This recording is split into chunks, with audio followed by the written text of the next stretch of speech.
Hey, I hope you're ready to laugh because I like to disappoint people.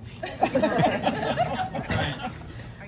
So despite me being up here in front of people right now, I am actually pretty introverted.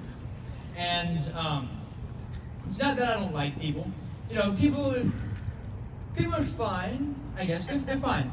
They just scare me, especially the part of people where you have to talk to them, actually. And the thing is, some people make this pretty easy. They're like really outgoing people. The trick is you don't actually have to talk to them.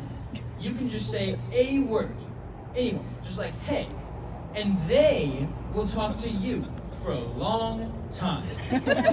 Long enough that you can give yourself a pat on the back because your little antisocial self just had a conversation. Good job. And sometimes when I'm talking to these really, really outgoing people, I start to actually enjoy myself. And I think, hey, maybe I'm not so bad with people. Maybe I'm not so antisocial after all.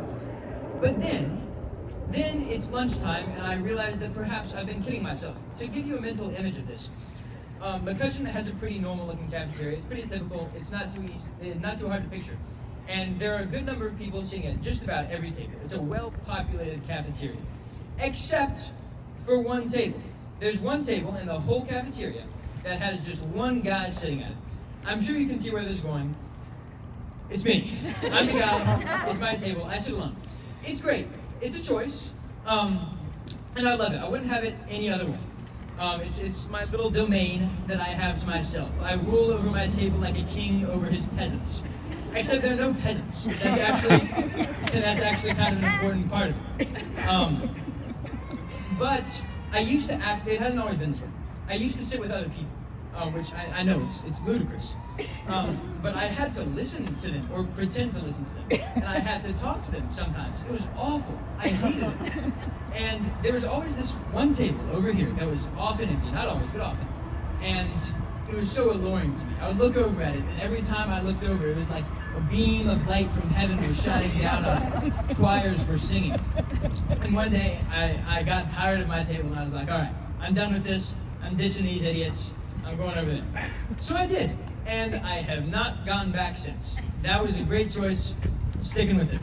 And the thing is, nowadays, when I walk into the lunchroom, generally, the table's going to be empty. I can sit there. It's going to be fine. It goes smoothly.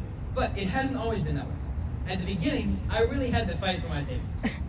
So I'd be sitting there, I didn't realize there was going to be a stool here. I get to actually act this out. I'd be sitting there, minding my own business, eating my lunch, and some kid would have the audacity to walk up to me and ask, can I sit here? And of course, out of the goodness of my heart, I would say, yeah, sure. But as you all surely know, what I meant was leave. Go, get away. I don't want you here.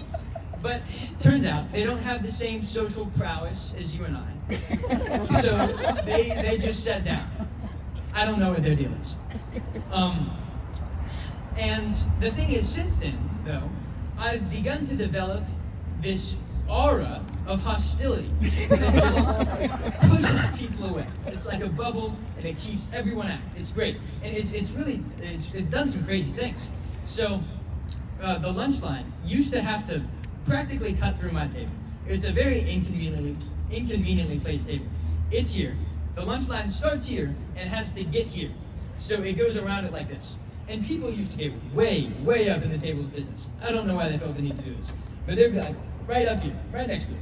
And that has changed. So since I started sitting there, the lunch line no longer starts here and ends here even. It doesn't touch the table. It goes over here and swerves way around, completely avoiding the table. Is this off? Yeah. Okay, I'll project more now. Completely avoiding the table. And this is just due to the inch